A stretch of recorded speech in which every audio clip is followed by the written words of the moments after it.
পীর নকশবন্দি জুলফিকার নকশবন্দি মুজাদ্দিদি রহমতুল্লাহ সাথে আমার মালয়েশিয়ায় 3 বার দেখা হয়েছে। তিনি 3 বার আমার জন্য দোয়া করেছেন এবং আমি ওনার পার্টি পেয়েছি। উনি জানতে চাচ্ছেন আপনি কি করেন। আমার উস্তাদ হযরত আল্লামা বুখারী আব্দুল হালিম বুখারী সাহেব আল জামিয়াতুল ইসলামিয়া পুরিয়া, আমি তখন কলেজে প্রফেসরই করি, পিএইচডি করেছি চট্টগ্রাম বিশ্ববিদ্যালয় থেকে।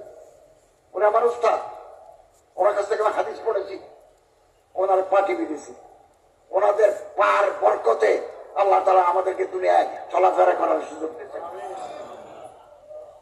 অতএব এই যে 3 দিন আমরা এখানে থাকবো, আপনারা এখানকার নিয়ম অনুযায়ী শৃঙ্খলা অনুযায়ী মজলিসে বসবেন, জিকির আজকারে শরীক হবেন,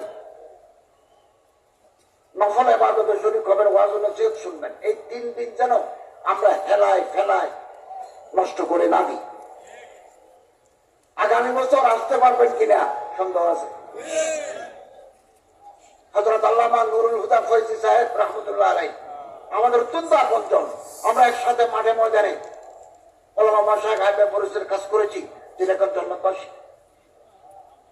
মানুষ চলে যাচ্ছে। আমরা উপদেষ্টা আজকে একসাথে মিটিং করেছি।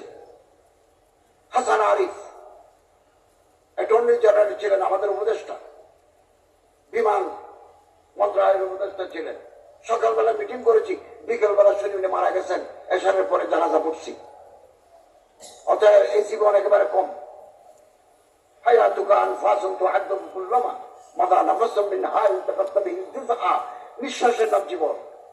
নিঃশ্বাস চলে গেল মানে জীবনের একটা অংশ চলে গেল, অংশ চলে গেল।